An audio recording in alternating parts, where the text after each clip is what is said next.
Good morning, students.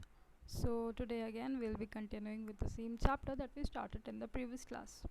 So, this unit is talking about the involvement of various different organisms, different techniques, different methods in order to enhance the production of food, in order to enhance the production as well as enhance the quality of the food that we are taking in. So in the previous class we talked about how different kinds of breeds were produced by using the superior qualities, the desired qualities, and that breed that was produced was consisting of all the good as well as superior qualities that were required, so that were mainly used in the field of milk production and in order to increase the production of milk as well as increase the quality of the milk. So today we'll continue with that, and the first thing that we'll talk about is interspecific hybridization. So the difference between inter and intra is that inter is between two different species and intra is between the members of same species. So this is the difference between inter and intra. So today we'll be talking about interspecific, so the hybridization which is being done between two different species. So in this method, male and female animals are of two different species are mated. So this is being done deliberately, मतलब ये खुद नहीं कर रहे हैं, क्योंकि इस species अपने अंदर ही एक स्पीशीज़ अपने अंदर ही जो है मेटिंग करती है, but in the case of interspecific this is being done by the human involvement. So in this method, the male and female animals of two different species are mated, and those female and male are of desired quality. So in some cases जो progeny होती है that may combine all the desirable features of both the parents and may be of considerable economic value. So why is this maybe word used? Not always these experiments are successful. Sometimes they can lead to some recessive mutations that could arise, and that's why they can be of no use at all. They can be even worse than the that something is that is something when acting in the nature without the human involvement जो already हो रहा है, तो उससे भी ख़राब कुछ produce हो सकता है कभी कभी. So these experiments are not always successful, but sometimes they can be successful. As I told you, like the hybrid between zebra and horse was made, that was Hebra. So that was not considered very good, and it did not existed in the natural conditions. That's why it was just an experiment and it cannot be continued. So in the same case, जो progeny produce हो रही है, it may contain the desirable features, और अगर वो desirable features contain नहीं करती है वो progeny, then it is not at all useful, and it is considered useless and cannot be further on increased. So the example of this is mule. So mule is a hybrid of a donkey as well as a horse. So it is having the power of a donkey, the strength of a the strength of a horse, and the labor activities of a donkey. So it is being used for the purpose of transport for heavier things and with a very efficient time. So that's why the mule was being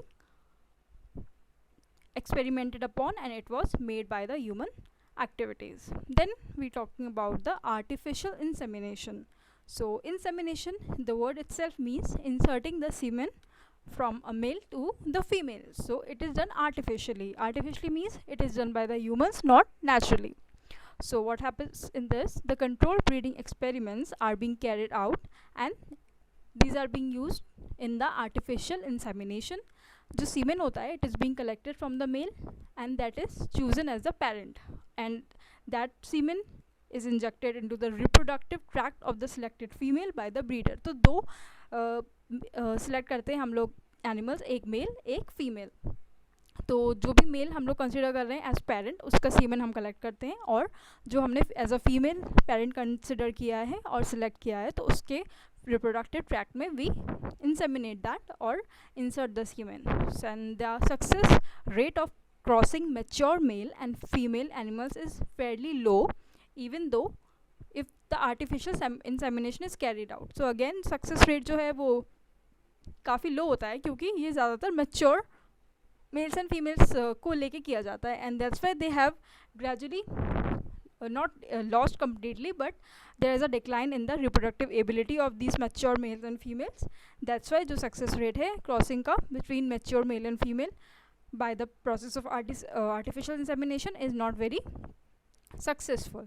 So to improve chances of successful production of hybrids, other means are being used. So the other means, we'll talk about it in the later section. Now you can see in the diagram how the semen is being injected into the reproductive tract of a female. Then the MOET, the multiple ovulation embryo transfer technology. So this is the MOET technique which is used for increasing the success rate of artificial insemination. What is happening in this? It is used to improve chances of successful production of hybrids, and the cow is administered hormones with FSH like activity. FSH, the follicle stimulating hormone. We have talked about it in the case of reproduction in humans and basically in the female reproductive tract. तो ये ज़्यादातर females में होता है. The follicular stimulating hormone, जो cow है उस cow is administrated और considered the hormones. Which hormones were present in that? The FSH like activity showing hormones. So they induce follicular maturation and super ovulation. So super ovulation means production of many eggs instead of just one egg per cycle. So this was being induced. It was not acting naturally, but it was being induced by giving them FSH like hormones for increasing the activity. So induced follicular maturation, and then the superovulation occurred and production of 6 to 8 eggs instead of 1 egg per cycle happened. So in the case of humans, we have seen that rarely there is chances that then there can be 2 eggs per cycle, but not more than that. It is very very rare. But using this, in the case of, it is not possible for humans. It will be not ethical to do it. It is not ethical to do it with the animals also, but still we humans meet our demands by doing such things. So production of 6 to 8 eggs instead of 1 egg per cycle is superovulation. So this is done by inducing the FSH like activity. The female is either mated with an elite bull or artificially inseminated. So what is being done in this? जो female है वो उसे met किया जाता है with N elite bull, या फिर not direct mating नहीं होती है उस फीमेल के अंदर, जिसमें हम लोग ने सुपर ओवुलेशन की प्रॉपर्टी डेवलप की है. उसके अंदर आर्टिफिशियली इंसेमिनेट कर दिया जाता है semen from whatever the bull we are desiring to mate with it. So these are the steps shown in the diagram.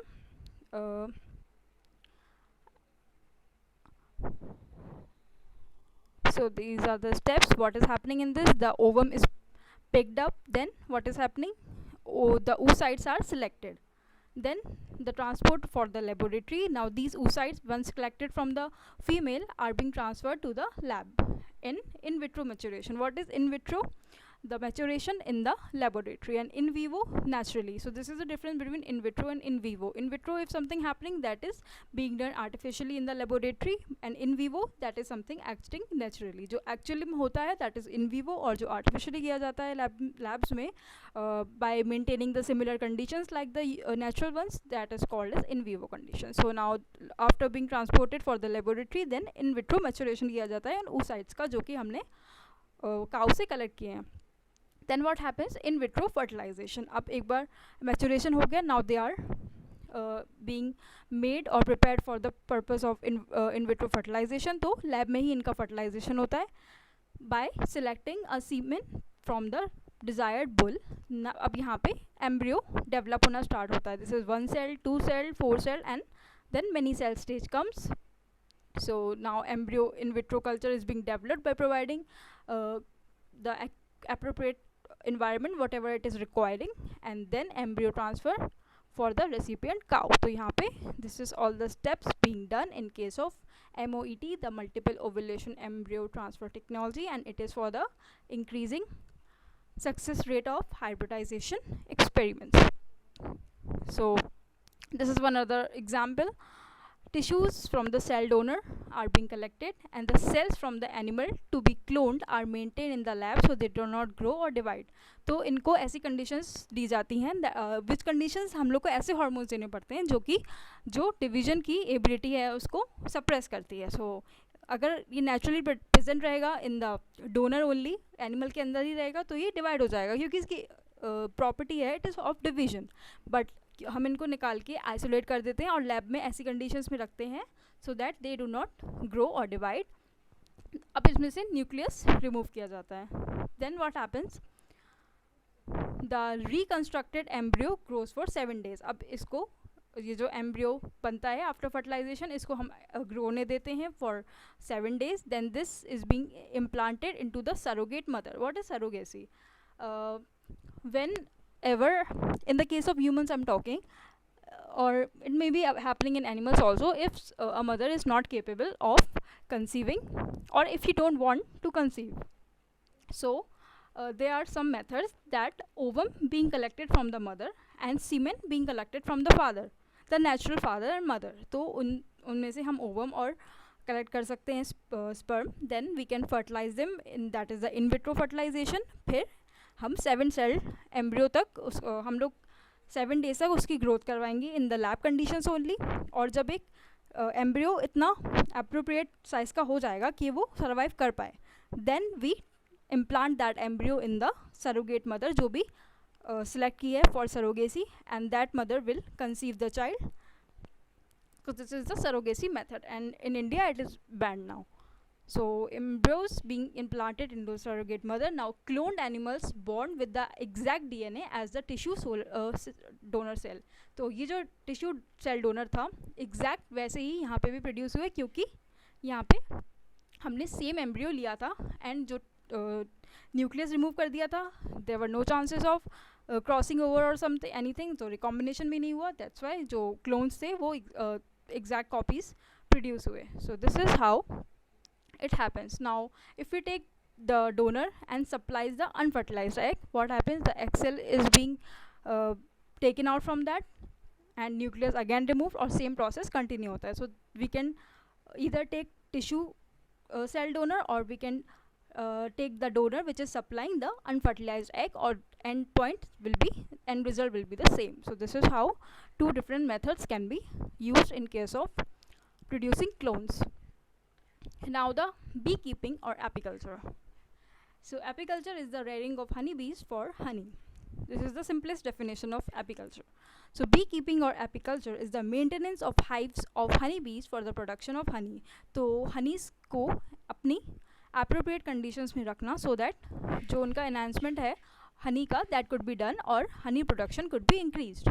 So there are several species of honeybees which are being reared for this purpose, and of these the most common species is Apis indica. So the botanical name for bee that is used most commonly for the production of honey is Apis indica.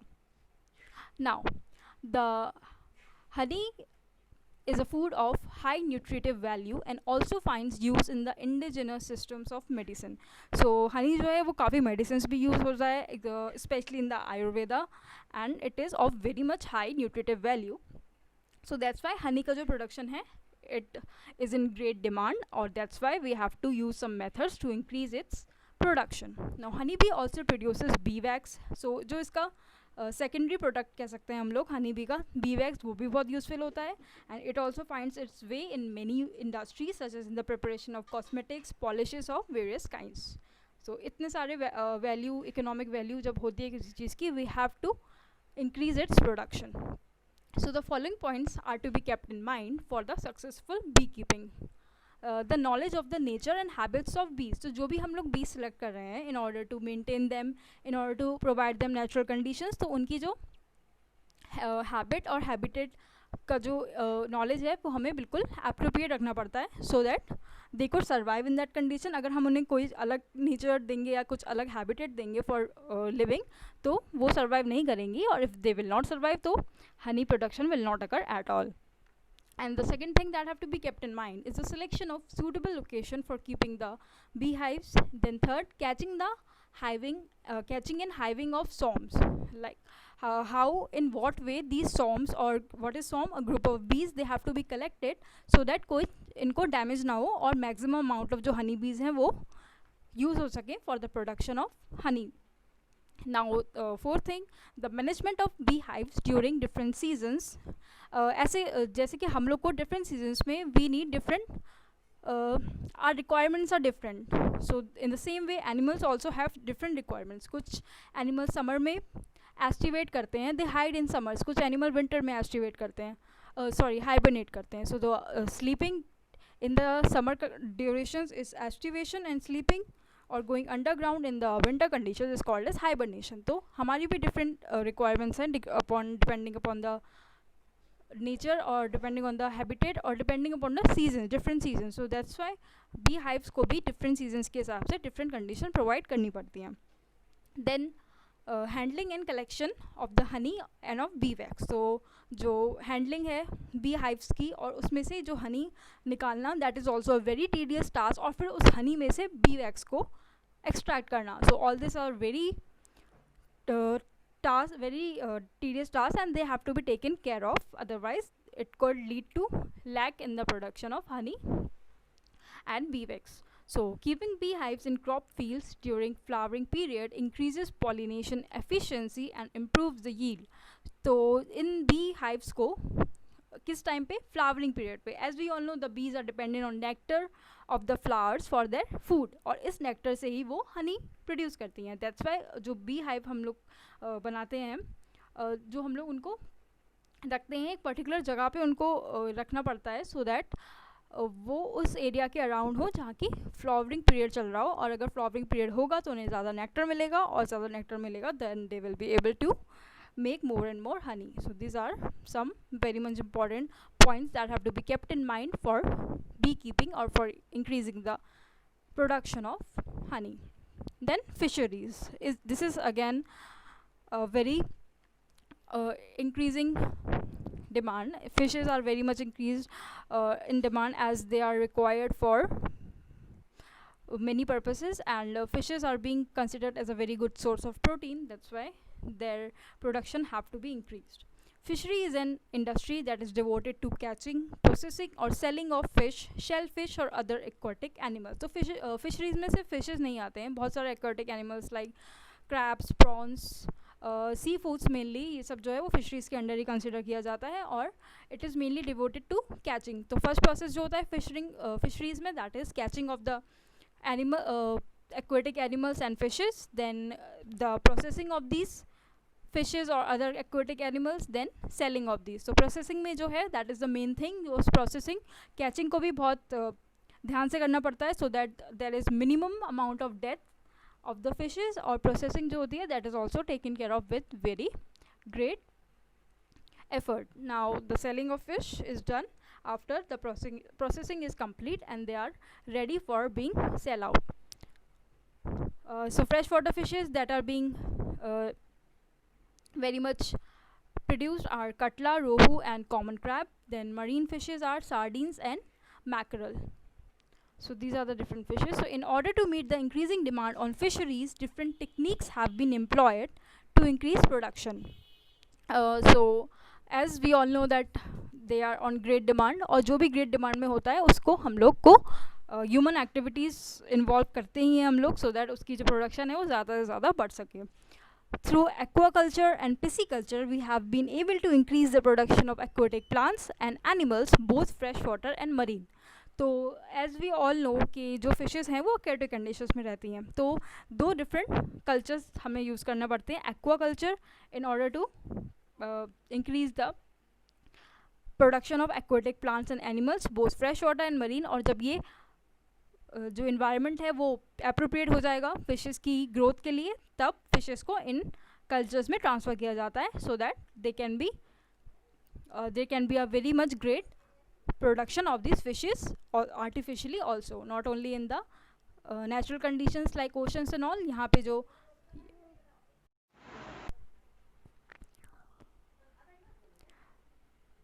so plant breeding, the green revolution was dependent to a large extent on plant breeding. The breeding of plants is very important in order to increase the production of various crops that we are dependent directly upon. तो जो green revolution था, that was started by first scientist, he was Norman Borlaug, and then it was being continued by M.S. Swaminathan. So these are M.S. Swaminathan is considered to be as the father of green revolution of India, and Norman Borlaug is considered to be the father of green revolution all over the world. So green revolution was a very important revolution that was mainly based upon increasing the quality of plants और कम जगह पे ज़्यादा amount of crops को grow करना. So green revolution was dependent to a large extent on plant breeding techniques. So different techniques use हुए थे in plant breeding के, and then only जो plant की जो प्रोडक्शन थी उसको इंक्रीज़ किया, एज वेल एज जो उनकी रेजिस्टेंट था डिफरेंट डिजीज़ के अगेंस्ट, उसको भी डेवलप किया गया. And such crops were used, और ऐसे ही क्रॉप्स को आगे बढ़ाया गया और मल्टीपल क्रॉसिंग की गई उनकी, जिनके पास ये एबिलिटी थी to produce in a very less time, as well as जो डिजीज़ रेजिस्टेंट थे. So the varieties of wheat, rice, maize, these were all increased because these are the considered to be as the main crops. और यही सबसे ज़्यादा, these are considered to be as the normal main crops, as many of the people are just dependent on these for their survival. Then what is plant breeding? Plant breeding क्या थी जो इतना ज़्यादा help किया जिसने to increase the production of plants? So plant breeding is the purposeful manipulation of plant species in order to create desired plant types that are better suited for cultivation. It gives better yields and are disease resistant. तो plant breeding एक techniques थी that was manipulation of plant species. Manipulation means plant species को अपने according change करना उनके genetic level पे, so that we can create a desired plant type जो कि disease resistant हो, as well as जो कि कम time में ज़्यादा produce हो सके. These were including very much important techniques जो कि use हुई थी in the case of plant breeding. और जो main steps थे in breeding a new genetic variety of crop are, first one was the collection of variability.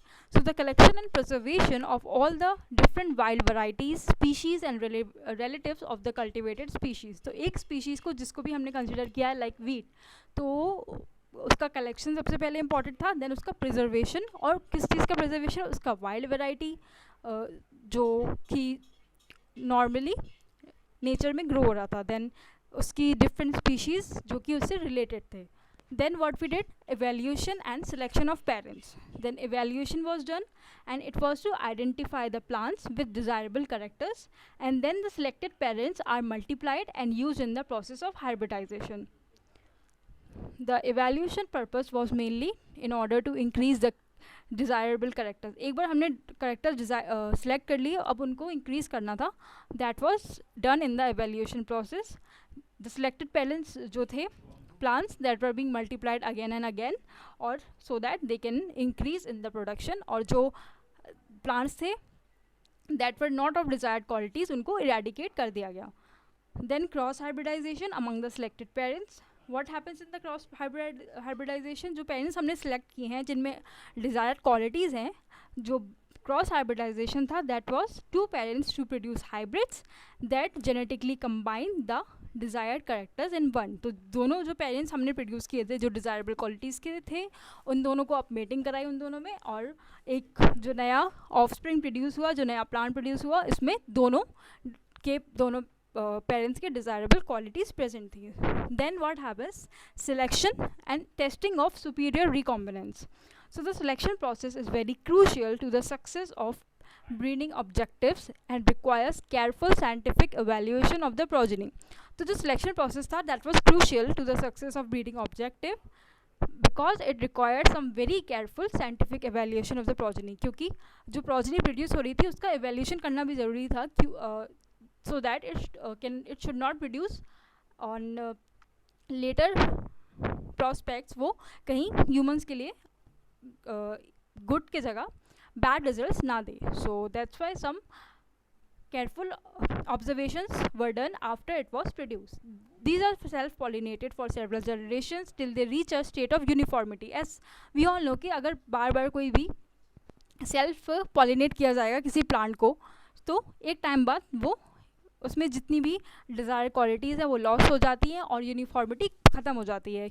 That's why जो cross pollination है या cross reproduction है, that is the basis of evolution. अगर crosses नहीं होंगे, different genetic level, different genes combine नहीं होंगे तो यूनिफॉर्मिटी होती जाएगी, और कोई म्यूटेशन नहीं होगा तो जीन्स सेम रहेंगे, and it will gradually result in no evolution, और सब स्टैटिक हो जाएगा. दैट्स वाई एक पॉइंट तक हम इसको सेल्फ पॉलिनेट कर सकते हैं, एंड देन आफ्टर जब इसकी पॉइंट आ जाता है यूनिफॉर्मिटी का, the characters will not segregate in the progeny. Then what happens? The testing, release and commercialization of new cultivars. So what is cultivar?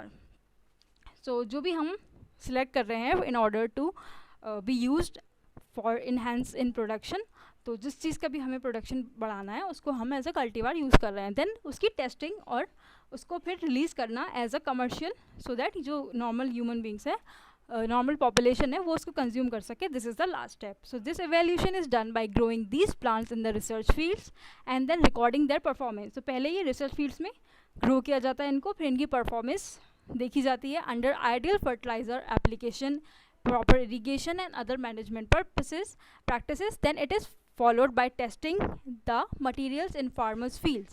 पहले इसको आइडियल कंडीशन में ग्रो किया जाता है, फिर इसको फार्मर्स जो नॉर्मल फार्मर मटेरियल प्रोवाइड कर सकता है उसमें भी ग्रो किया जाता है. अब इसको जब एटलीस्ट 3 ग्रोइंग सीजन्स तक इसको कल्टिवेट किया जाता है, उसके बाद it is being selected for being used as commercial purposes. Now the green revolution. The green revolution is all about the crop production, and the white revolution was about the milk production. Though now we will be talking about the wheat and rice. So wheat and rice का जो production enhancement था, that comes under green revolution.